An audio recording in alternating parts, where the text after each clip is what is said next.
찬송가 23장 하시겠습니다.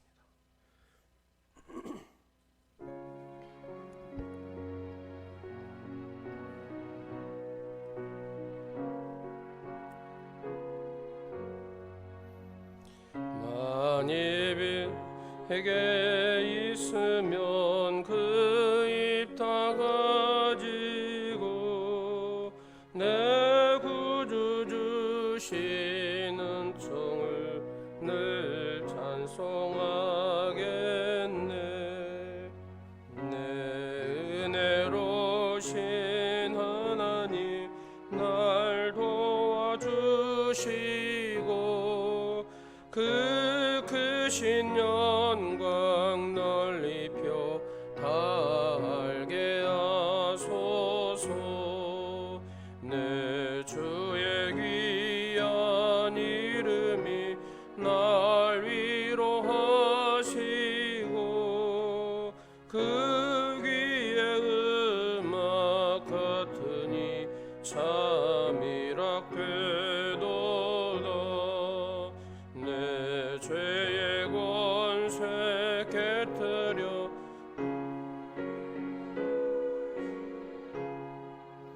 이 추한 마음을 비로소 고전케 하셨네.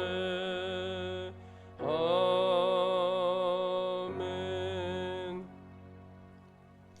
261장 찬송하시겠습니다.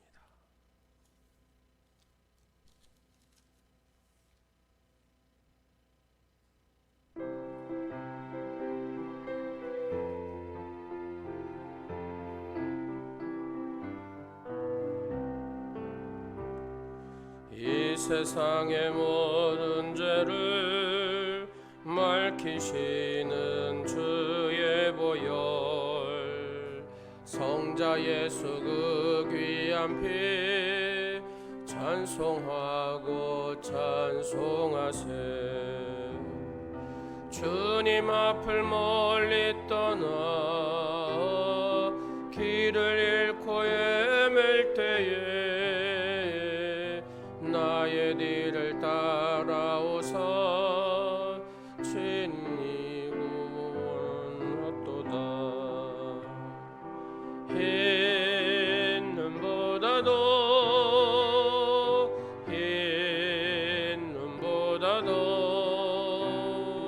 주의 흘리신 보혈로 희게 씻어주옵소서.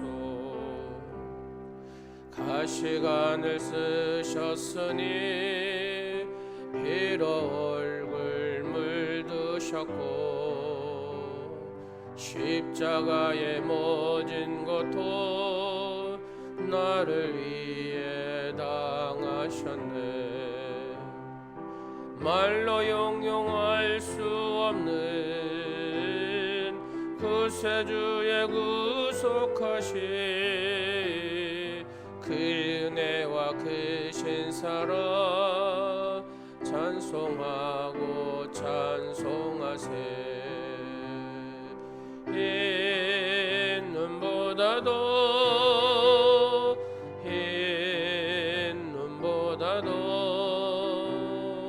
주의 흘리신 보혈로 희게 씻어주옵소서. 아버지를 멀리 떠나 바른 길을 저버리고 여러 가지 죄악으로 주홍같이 되었으니 물 같은 것 가지고는 씻을 수가 아주 없네. 주여 귀한 보배 피로 날 정결케 하옵소서. 흰 눈보다도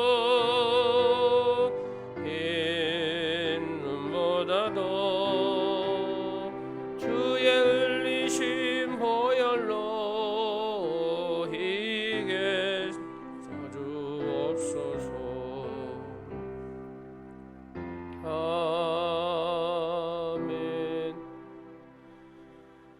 주님께서 가르쳐 주신 기도하시겠습니다. 하늘에 계신 우리 아버지, 아버지의 이름을 거룩하게 하시며 아버지의 나라가 오게 하시며 아버지의 뜻이 하늘에서와 같이 땅에서도 이루어지게 하소서. 오늘 우리에게 일용할 양식을 주시고 우리가 우리에게 잘못한 사람을 용서하여 준 것 같이 우리 죄를 용서하여 주시고 우리를 시험에 빠지지 않게 하시고 악에서 구하소서.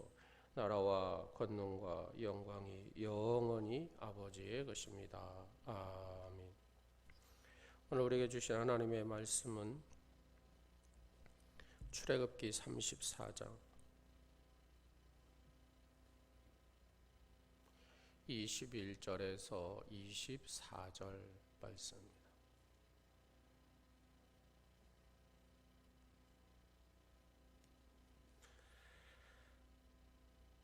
출애굽기 34장 21절에서 24절 저 한 절 여러분 한 절 보십니다. 너는 엿새 동안 일하고 일곱째 날에는 쉴지니 밭 갈 때에나 거둘 때에도 쉴지며 77절 곧 맥주의 초실절을 지키고 세 말에는 수장절을 지키라.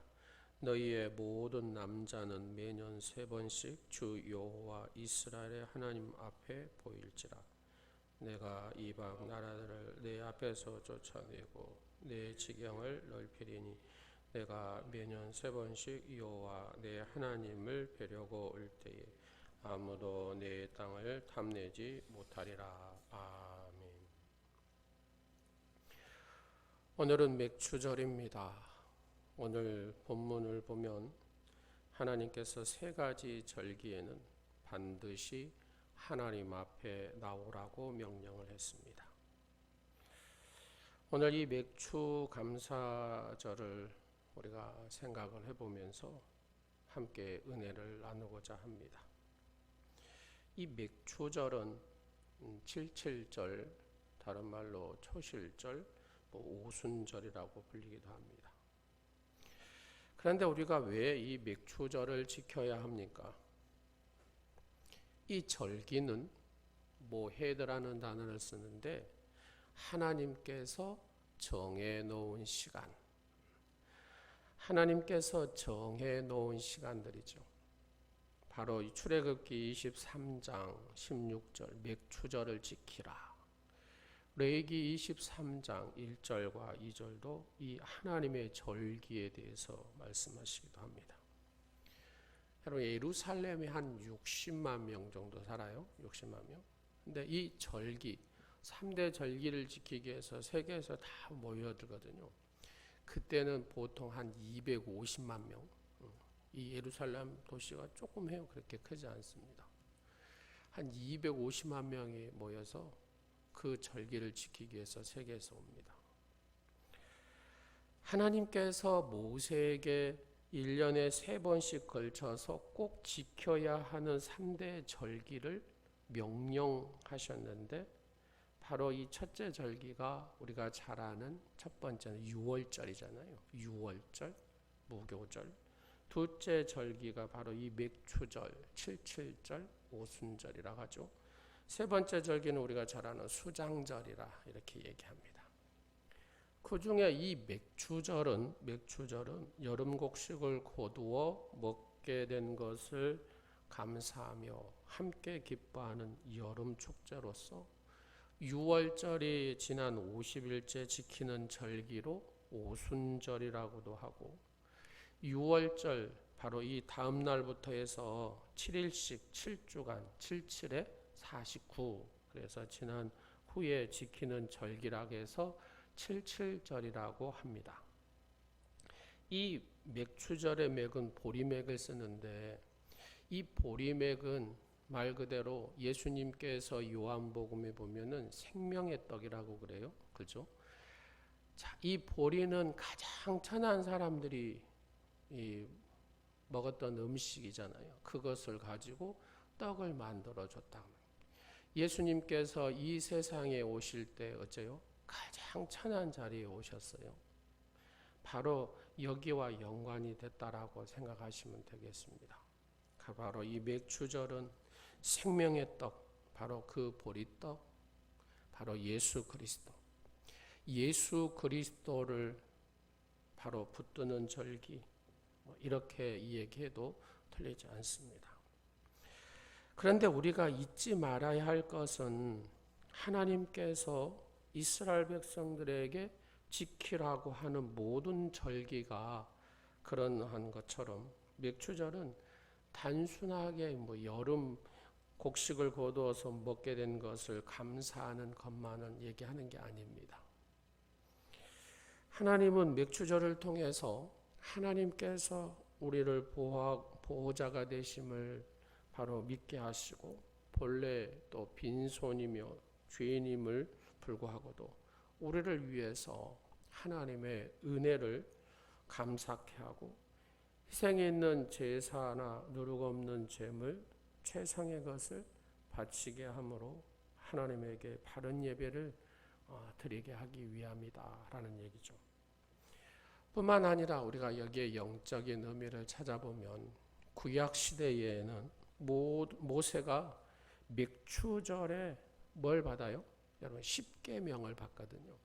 모세가 이스라엘 백성들을 출애굽해가지고 시내산에 온 그 기간이 계산해보면 한 50일이 딱 됩니다. 50일. 예. 그리고 시내산에 올라가서 하나님 앞에 바로 이 토라, 그죠? 하나 율법을 받잖아요. 십계명을 받을 때 이스라엘 백성들이 뭐 해요? 올라갔을 때. 그래서 밑에서 금송아지 만들어가지고 막 하잖아요. 그로 인해서 모세가 와서 이제 돌판 파괴 그런 사건들이 벌어지는데, 그 다음에 나타난 게 뭐냐면 누가 저들을 칠 것이냐 그러잖아요. 그래서 누가요? 레이지파가 우리가 치겠습니다. 금송아지 우상 섬겨가지고 레이지파를 통해서 몇 명이 죽냐면은 3,000명이 죽습니다. 3,000명이. 그죠? 자, 신약에 와가지고 가만히 한번 봐보세요. 신약 시대는 오순절에 누가요? 성령이 임재하셔서 교회가 바로 탄생합니다. 그러니까 이 땅의 교회의 탄생 시점이 어느 절기라고요? 오순절, 맥추절, 바로 이 칠칠절이라는 얘기입니다. 근데 또 놀라운 역사는 베드로가 설교를 할 때 몇천 명씩요? 3,000명씩 구원을 받는 거예요. 그냥 우연의 일치일까요? 아니다 그 말입니다. 여러분, 바로 이 맥추절은 우리가 어떤 연례 행사 하나로 그 정도로 생각하면 안 된다, 그런 말입니다. 맥추절 감사의 교훈은 바로 우리가 이거를 알고 지켜야 된다라는 얘기죠. 바로 우리를 죄에서 구속하여 주시고 하나님 백성 되게 하시고 여기까지 나를 인도하여 주신 예베네셀의 하나님의 은혜를 기억하면서 더 깊은 감동과 기쁨으로 감사할 수 있는 절기가 돼야 된다라는 얘기입니다. 그래서 우리가 현대 가장 큰 비극이 뭐라 그래요? 앞전주에 말씀드렸는데 감사할 줄 모르는 시대가 됐다라는 얘기입니다. 요즘 우리는 코로나19를 겪으면서 여러 가지 생각을 해보죠. 아, 코로나19가 이게 무섭긴 하구나. 또 이게 또 변종이 돼가지고 뭐 4배나 더 세지니 어쩌니 막 여러 소리를 듣습니다. 그렇습니다. 이로 인해서 모든 것들이 막 정지된 느낌이 들잖아요.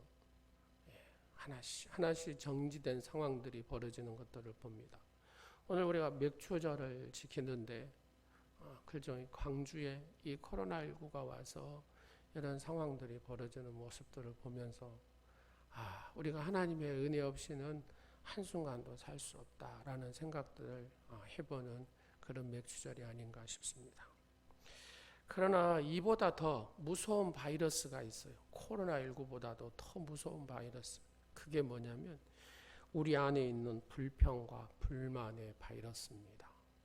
여러분, 바로 이 불평과 불만의 바이러스에 걸리면 누구나 예외 없이 다 불평에 빠지게 되고, 그래서 사회는 점점 어둡게 되고 소망이 없는 그런 상황이 펼쳐지게 되는 것이죠. 그래서 우리의 영적인 상태를 진단해 보면서 요즘 유행하는 바로 이 바이러스라는 단어, 그죠? 내 안에 불만의, 불평의 바이러스, 원망의 바이러스, 절망의 바이러스, 이런 것들을 치유하기 위해서 우리가 오늘 이 맥추절에 대한 의미를 깊이 살펴보므로 내 안에 이 속에 뿌리 내리고 있는 이 불평과 불만의 바이러스를 치유받아야 된다는 겁니다. 왜요? 이것은 코로나19보다도 더 훨씬 무서운 바이러스이기 때문에. 왜요? 그 인생의 종말을 맞이하게 할 수 있는 바이러스이기 때문에 그렇습니다. 날마다 감사할 수 있는 사람, 날마다 하나님의 은혜에 감사할 수 있는 그런 인생이 되어야 된다는 얘기입니다. 오늘 이 말씀을 통해서 우리가 다시 한번 이 감사가 얼마나 귀하고 얼마나 영적이고 최고의 축복인 것을 다시 한번 느끼고 그렇게 살아갈 수 있는 그런 믿음의 주인공들이 되시기를 간절히 축원합니다. 자, 오늘 말씀에 보면 5가지로 우리가 쉽게 살펴볼 수가 있는데 우리가 왜 감사해야 하는가 하는 겁니다. 감사라는 게 무엇인가를 또 생각해 볼 수 있고, 그러므로 인해서 이 감사의 결과가 무엇인가? 그러면 어떻게 그러면 또 감사함으로 내가 살아야 될 것인가?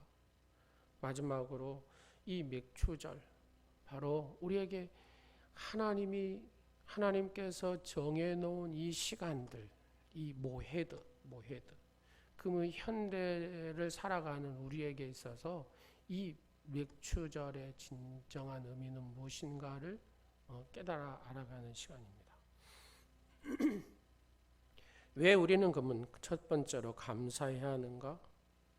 그렇죠. 감사할 수많은 이유가 있지만 첫째로 가장 중요한 것은 하나님이 우리를 구원하여 주셨다는 것이잖아요. 하나님 백성 삼아 주셨다는 얘기입니다. 이것을 구약에서는 출애굽 사건을 구원의 역사로 말씀하고 있습니다. 사실 구약에서 가장 큰 구원의 사건은 바로 이 출애굽 사건이잖아요. 신약에는 바로 이 십자가 사건의 모형이고 그림자고 바로 예표입니다. 여러분, 놀라운 것은 민수기 11장 4절을 보면은 출애굽 당시에 이스라엘 백성들만 출애굽합니까? 그렇지 않아요. 같이 노동하고 시달렸던 이방인들의 일부도 함께 이 출애굽에 참여한 것을 볼 수가 있습니다. 그래서 사도행전 16장 31절 말씀에 보면 이것도 이방인이잖아요. 주 예수를 믿으라 그리하면 너와 내 집이 구원을 얻으리라 라고 했습니다.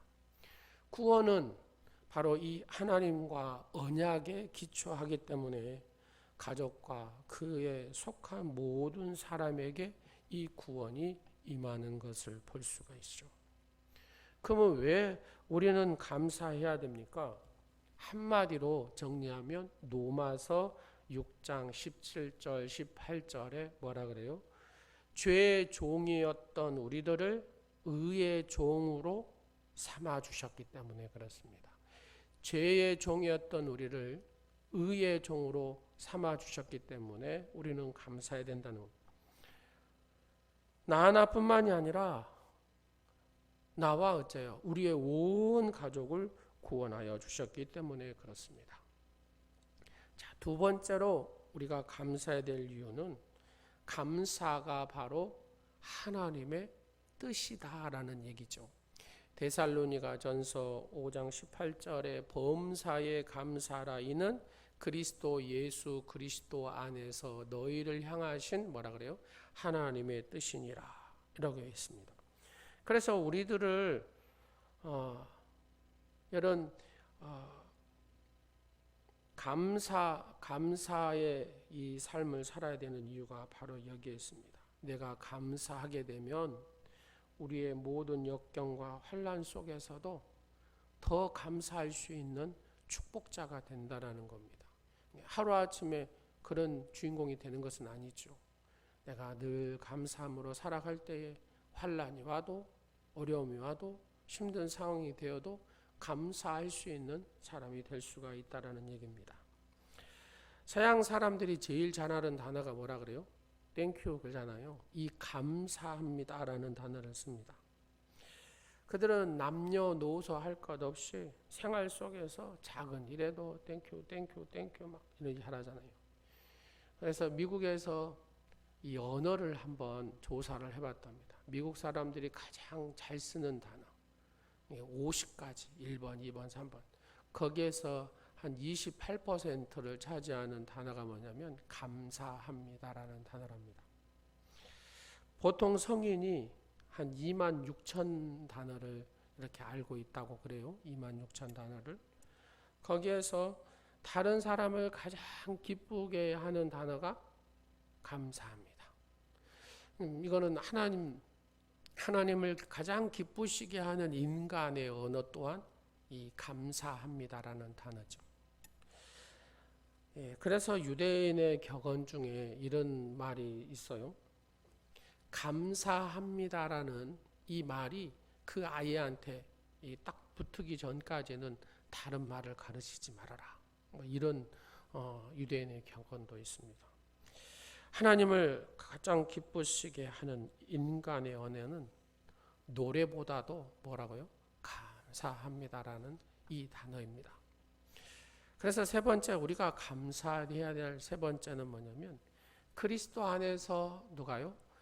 우리 주 예수 그리스도로 말미암아 우리에게 무엇을 주셨습니까? 승리와 이김을 주셨다 그 말입니다.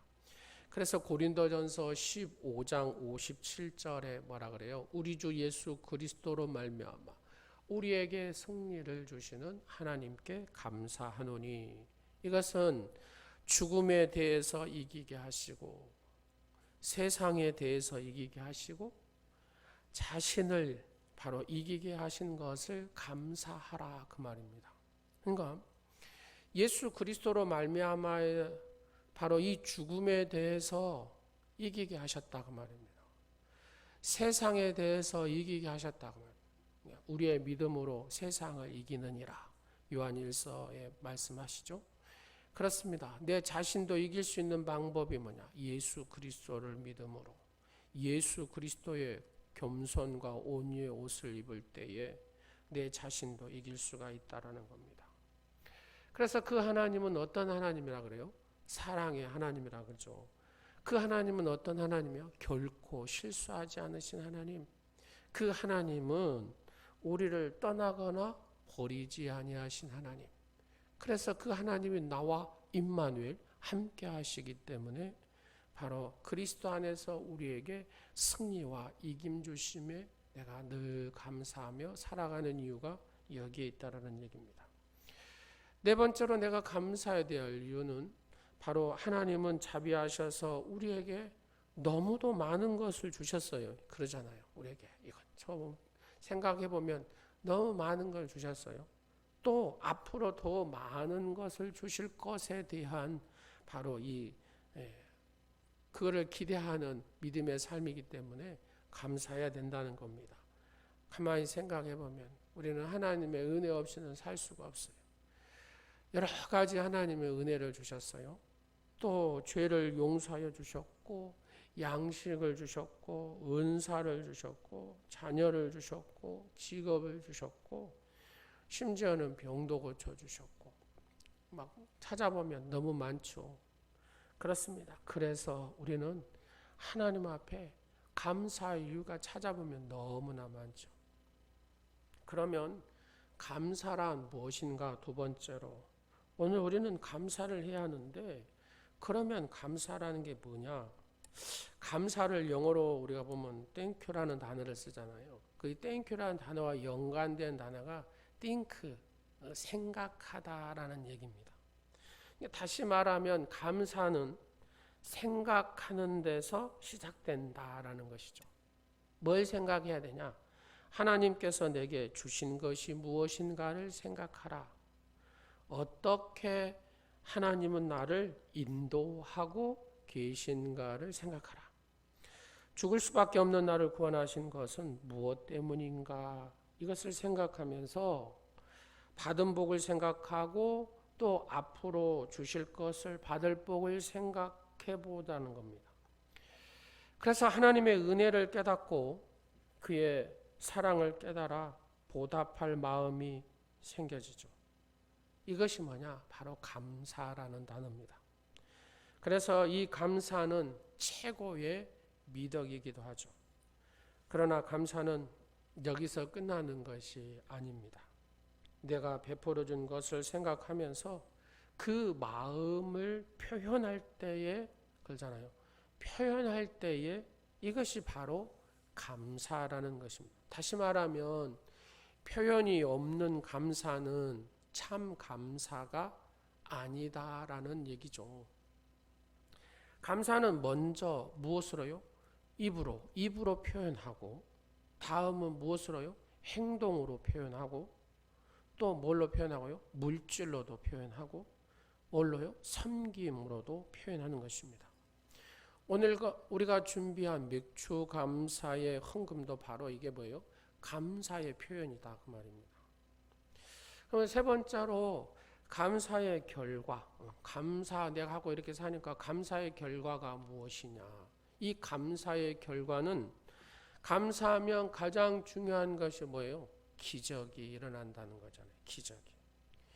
왜 감사할 때 기적이 일어납니까? 그것은 감사라는 것은 생명을 충만하게 해주는 묘약이기 때문에 이 감사는 하늘 문을 여는 열쇠이기 때문에 시편 기자가 하잖아요. 감사함으로 하늘 문을 여신다고 하잖아요. 생명의 풍요로움을 느끼게 해주는 것이 바로 이 감사라는 것입니다. 감사는 여러분 감사하는 사람 치고 보면 마음에 여유가 있어요 없어요? 마음에 여유가 있어요.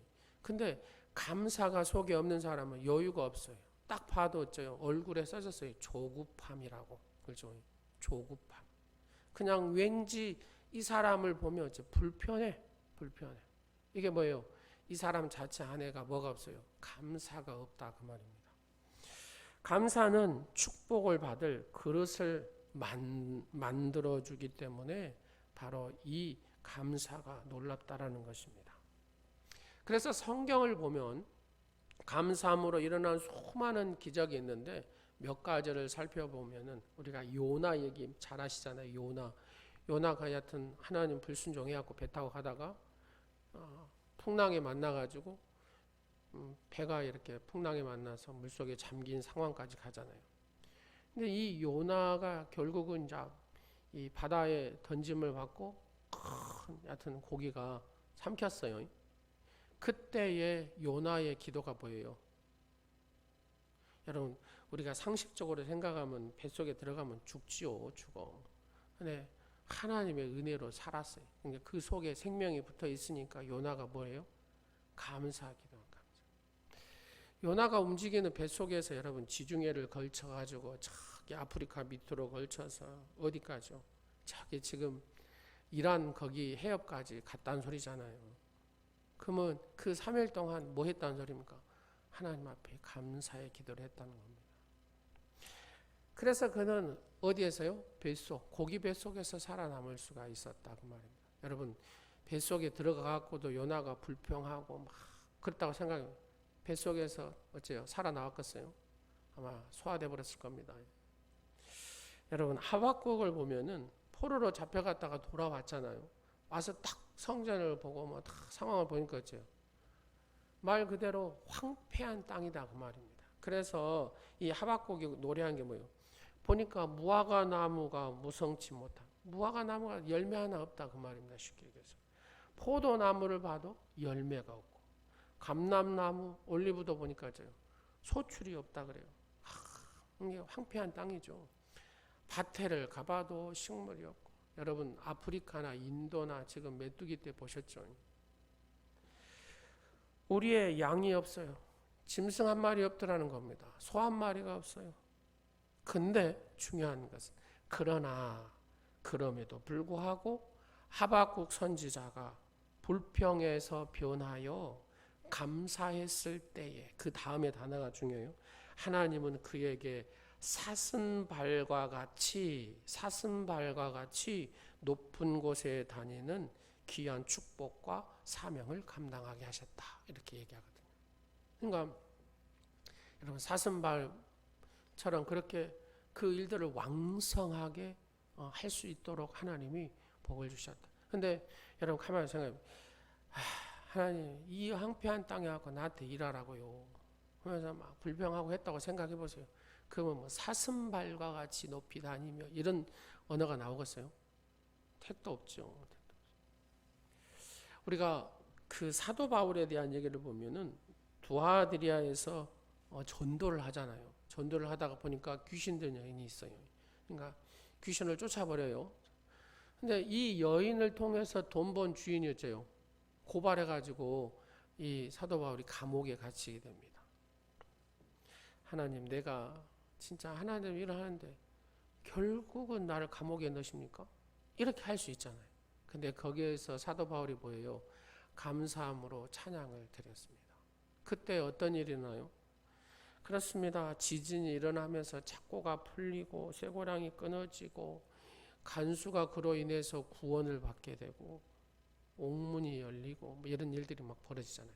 근데 더 놀라운 것은요, 거기에 법관들이 힘써서 빌립보 교회를 세운다는 겁니다. 놀랍지 않아요? 근데 우리의 인생은 이거 지금 내 눈에 보이는 것이 전부가 아니다 그 말이에요. 하나님 여호와 이레로 예비하시고 준비하신 놀라운 기적들이 우리의 삶에 예비되어 있다라는 사실을 우리가 영의 눈을 열어서 볼 수 있는 여러분과 제가 되기를 간절히 축원합니다. 네 번째로, 그러면 감사는 어떻게 해야 되냐? 다시 말하면 감사하는 자의 삶은 어떤 것인가 하는 것입니다. 먼저 위에 계신 하나님 앞에 뭐 해야 되겠어요? 감사는 찬양을 해야 되겠죠. 찬양하면서 모든 것을 무엇으로요? 긍정적으로 생각해야 된다라는 겁니다. 그럼 왜 긍정적으로 생각합니까? 그것은 바로 하나님은 전능하신 분이라는 겁니다. 전능하신 하나님이 우리를 사랑하시기 때문에 그렇다는 겁니다. 그러면 성경을 전체 찾아보면 성경의 흐름은 철저한 긍정주의임을 알 수가 있어요. 그죠? 성경을 보시면. 그래서 고린도 후서 1장 18절 말씀에 뭐라 그래요? 하나님은 미쁘시니라 그러잖아요. 그 다음에 예 하고 아니라 함이 없노라 이렇게만 얘기합니다. 이 얘기를 한번, 여러분이 꿈을 꿨어요. 꿈을 꿨는데, 자, 저를 한번 보세요. 꿈을 꿨는데 이 치아가, 이가 다 빠져버리는 거예요. 다 빠져버려요. 그래가지고 꿈을 해몽하는 사람한테, 내가 잠을 자서 꿈을 꿨는데 이가 다 빠져버렸다고. 그러니까 이 사람이 해몽을 이렇게 합니다. 자네 가족 중에서 자네 가족 다 죽고 자네 한 자 남겠네. 이렇게 얘기를 하는 거예요. 여러분, 다 자식이고 다 죽어버리고 나 혼자 남은다고 하면 그게 좋은 소리예요? 나쁜 소리예요? 근데요, 다른 꿈을 해몽한 사람이 또 이렇게 얘기를 하는 거예요. 이 사람은 해몽을 이렇게 합니다. 내가 아직 꿈을 내려가다 입에 다 치아가 빠졌다. 이 사람이 해몽하기를 똑같이 듣고 이렇게 하는 겁니다. 집안의 모든 사람들보다 더 장수할 길조입니다. 이렇게 얘기를 하는 거예요. 여러분,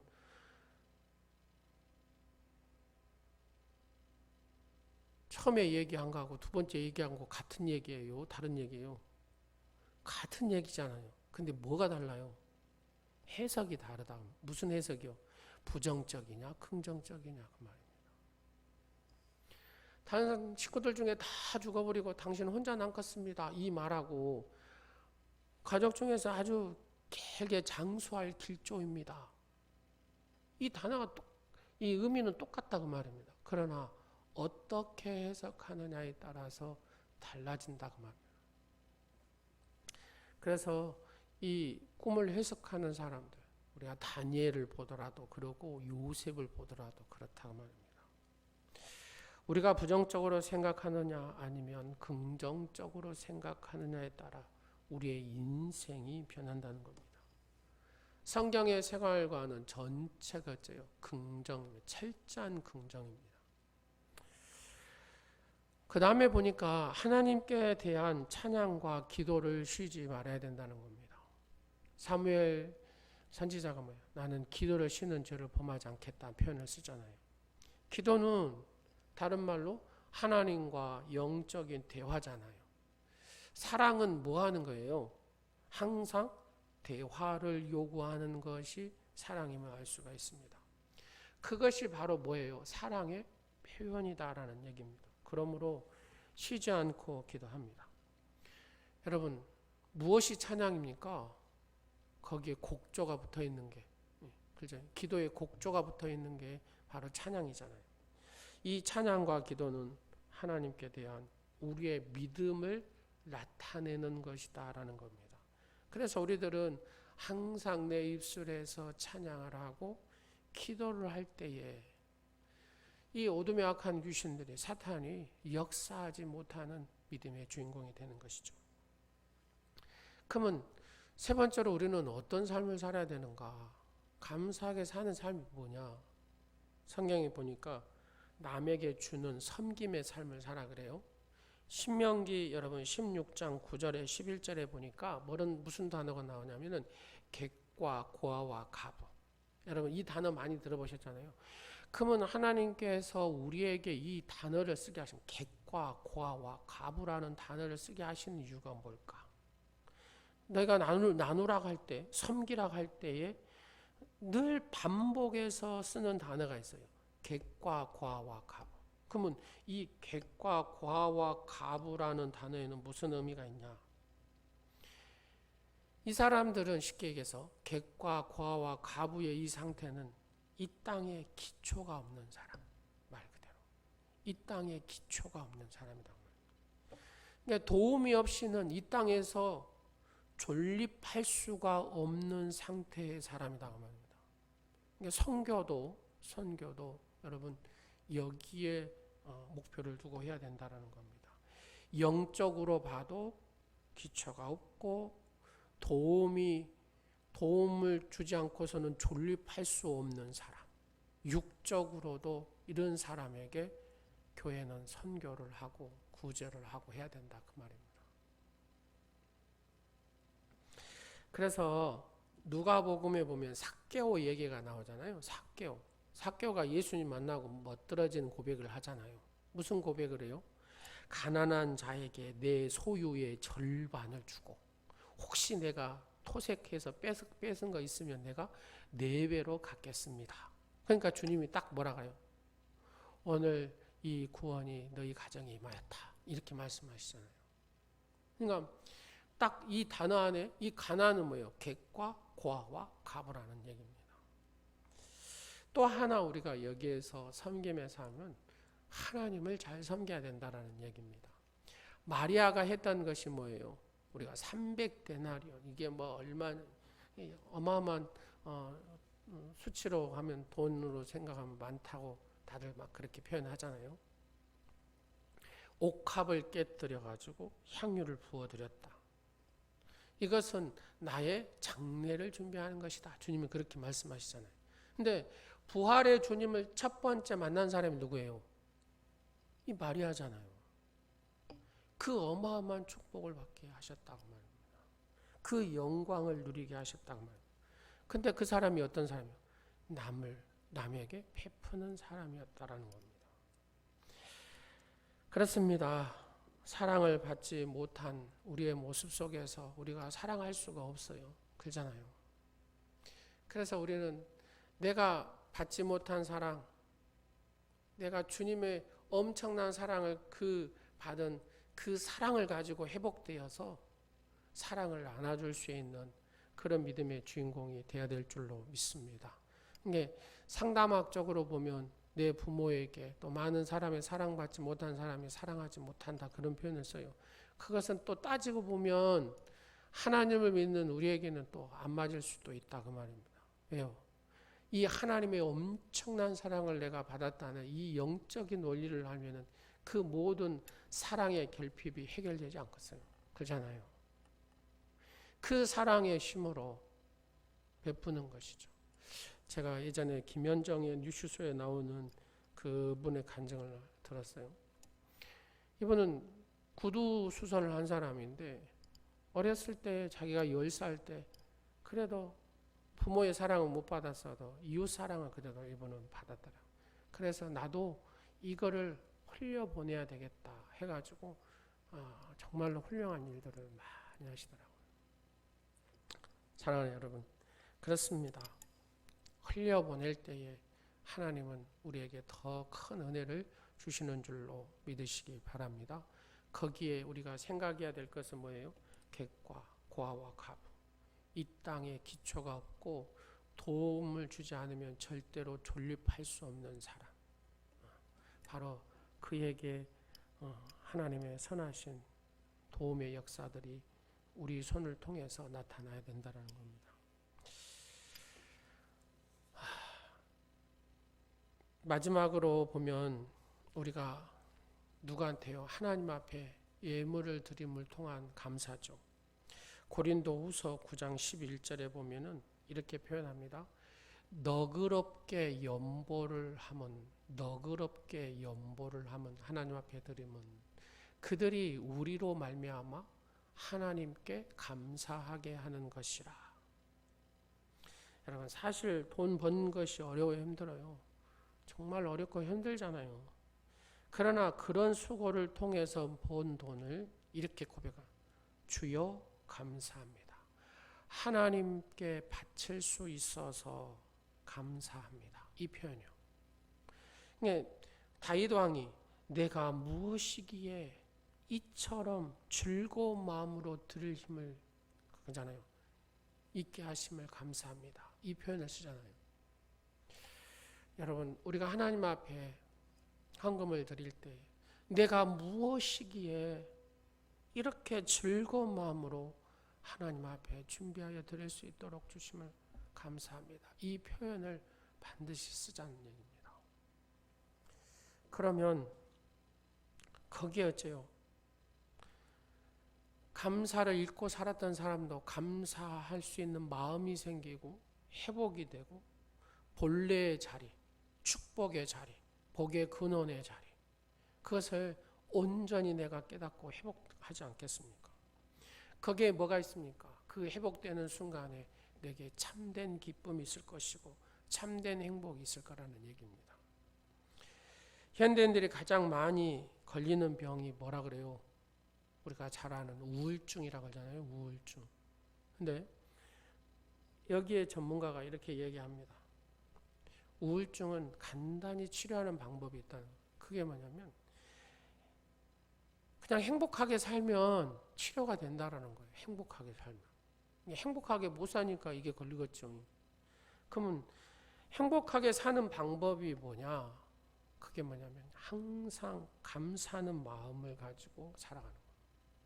내가 항상 감사할 때 항상 행복해지고 범사에 감사하는 사람은 범사에 행복해지고 평생 감사하는 사람은 평생 행복해진다는 얘기입니다. 환경에 끌려가는 사람이 아니라 최악의 상황 속에서도 최고의 감사를 드리는 최고의 신앙의 주인공이 될 수 있다는 얘기입니다.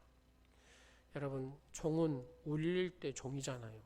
종이라고 생겼는데 아무리 쳐도 울리질 않아요.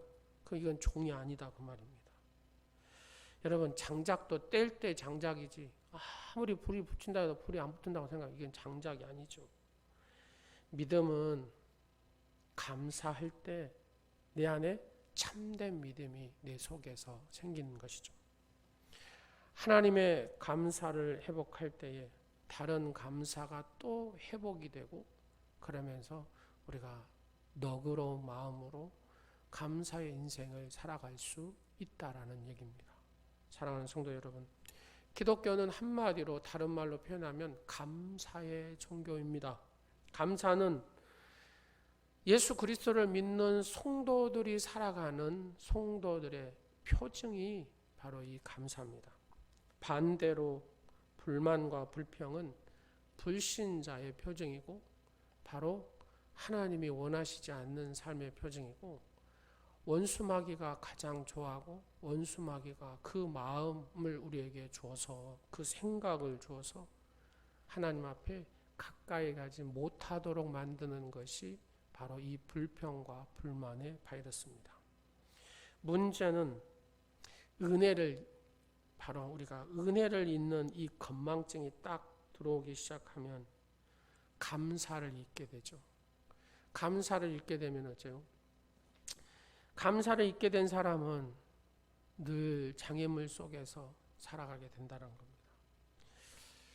바라기는 이번 우리가 감사, 지금 상황이 보면까 우리가 감사할 수 없는 상황이에요.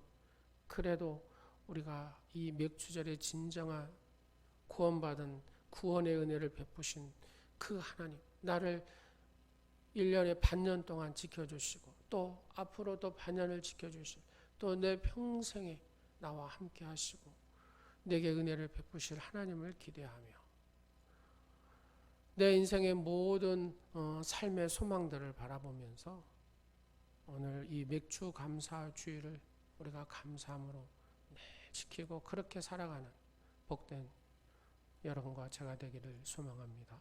기도하겠습니다.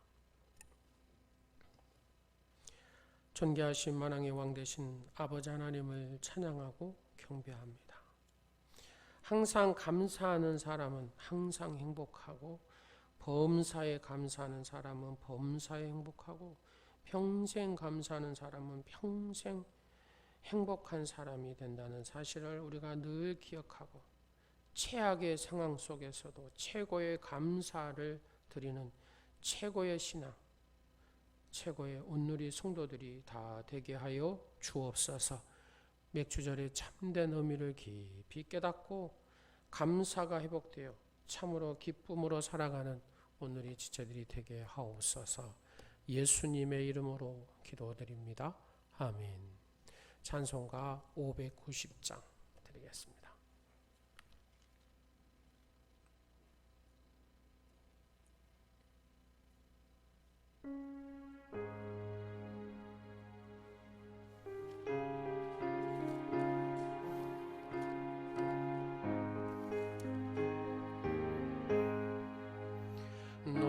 논밭에 오고 백과 거두게 오신 주 목소리가 다듬어 할렐루야 찬양 절 따라 거둔 열매 주님의 은혜라.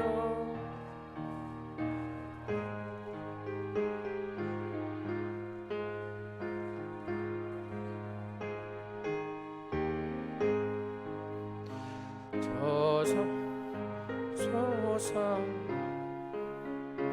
꽃피게 오시니 시냇물 노래하고 산들은 춤추네.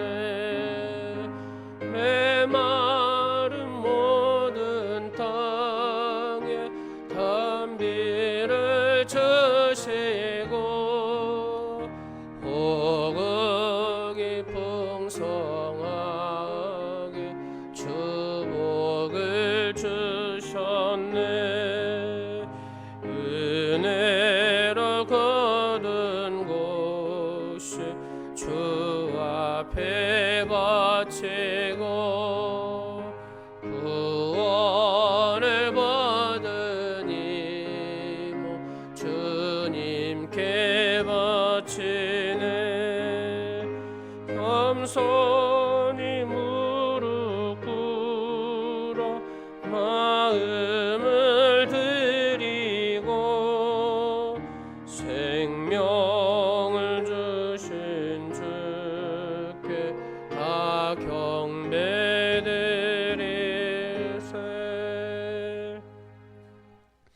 우주 만물을 창조하시고 다스리시는 하나님 아버지, 이 지역에 저희의 교회를 세우시고 교회를 통해 구원의 위대한 사역을 이루어 주심을 감사드립니다.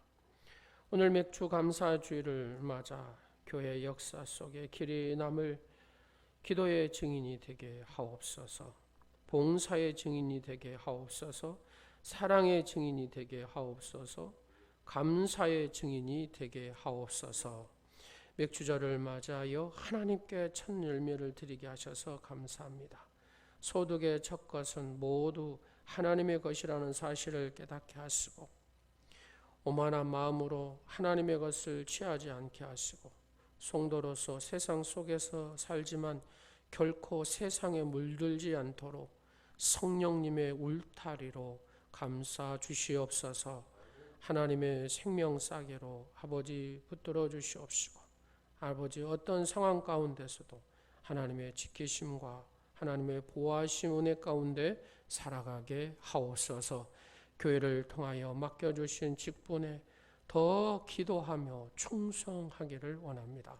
감당할 때 부족한 면은 기도로 도우심을 구하며 끝까지 동일한 마음과 모습으로 감당케 하여 주시옵소서. 주님의 일을 감당하다가 기분 나쁜 일이 생겨도 불평하거나 비판하지 않게 하시고 감사함으로 하나님 앞에 최고의 고백을 드려 하나님의 놀라운 은혜의 축복을 누리는 축복자가 되게 하여 주옵소서. 주님을 생각하며 날마다 감사함으로 승리하게 하시고 약자의 눈물과 아픔을 함께 나누는 아버지 복된 온누리 지체들이 되게 하여 주옵소서. 인간의 성공이 저희의 능력이 아니라 주님의 손안에 있음을 깨닫고 겸손하게 살게 하시고 그럼에도 불구하고 감사하고 그럼에도 불구하고 찬송하고 그럼에도 불구하고 기도하고 그럼에도 불구하고 굳센 믿음으로 살아가는 복된 성도들이 되게 하옵소서. 하나님 또 그동안 지켜주셔서 감사합니다. 앞으로 지켜주실 하나님께 감사드립니다. 아버지 지금까지 하나님 내게 복을 주셔서 감사합니다. 앞으로 복을 주실 하나님을 기대하며 감사드립니다. 하나님의 놀라우신 그 안에 날마다 감사함으로 승리하여 최고의 신앙의 모습으로 살아가는 복된 성도들이 다 되게 하여 주옵소서. 하나님께서 약속하신 언약의 말씀 늘 경험되어지게 하시고 삶에 하나님의 놀라운 은혜들을 늘 나타내는 복된 삶이 되게 하옵소서. 우리 주 예수 그리스도의 은혜와 하나님의 만극하신 사랑과 성령님의 교통 역사 충만하신 은혜가 맥주절을 지키며 진정한 감사의 주인공으로 살아가기로 다짐하는 사랑하는 성도들 머리 위에와 삶 가운데 가정과 교회와 이 나라 민족 위에 이제로부터 영원토록 함께 하옵시기를 간절히 축원하옵나이다. 아멘. 주시.